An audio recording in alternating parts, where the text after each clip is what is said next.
थी मेरी छुट्टी, मैं आई थी इस घर में, सारे सर्दियों के कपड़े समेटे हैं, अपनी थोड़ी सी सेल्फ केयर है वो की है। अब्दुल्ला चला गया खेलने के लिए, दो छोटे हमारे साथ अब उस घर जाएंगे।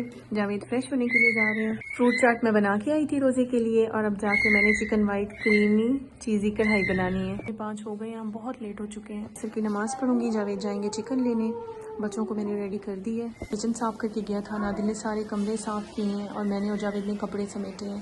जेदी को कह रही होती हूँ, जेदी संडे तो बस नाम का ही होता है, इतने काम होते हैं जो कि वेट कर रहे होते हैं कि आओ अब तुम हमें करो, तुम फ्री हो गई हो। लो असर की अजानें भी शुरू हो गई हैं। सर मैं आती हूँ रिलैक्स करने के लिए, लेकिन क्योंकि यहाँ पे पूरा वीक बच्चे और जावेद होते हैं, घर इतना बिखरा हुआ होता है, और जब मैं आती हूँ ना, जैसे ही मैं चादर उतारती हूँ मैं कमरा कबर्ड्स वगैरह और सफाइयों में लग जाती हूँ। जावेद मुझे कहते हैं तुम आती हो आराम करने के लिए और तुम इन सारे कामों में लग जाती हो। मैंने कहा या तो फिर आप कर लें जेदी, या मैं कर लेती हूँ, लेकिन वो भी क्या करें, उनके भी बहुत सारे काम होते हैं, अपना काम भी उन्होंने देखना होता है। बच्चों का पिक एंड ड्रॉप है, सौदा है। खैर से जब हमारा अपना घर बन जाएगा तो हम इसे रेंट आउट कर देंगे। आए थे कुछ लोग, कह रहे थे कि रेंट आउट आपने करना है, तो हमने फिर उन्हें कहा कि ना ईद के कुछ अरसे के बाद हम करेंगे, क्योंकि मेरी भाभी आ रही है आउट ऑफ कंट्री से, उन्होंने यहाँ स्टे करना है। जब वो जाएंगी आफ्टर दैट फिर हम इसे दे देंगे। ये मेरी अम्मी का घर है, मुझे बड़ा ही प्यारा है, बड़े शौक़ से सजाया था कि रहूँगी, लेकिन उस घर से कोई ऐसा लगाव है, दूसरा सोर्स ऑफ इनकम भी वहीं से ही मेरा जुड़ा हुआ है, तो मैं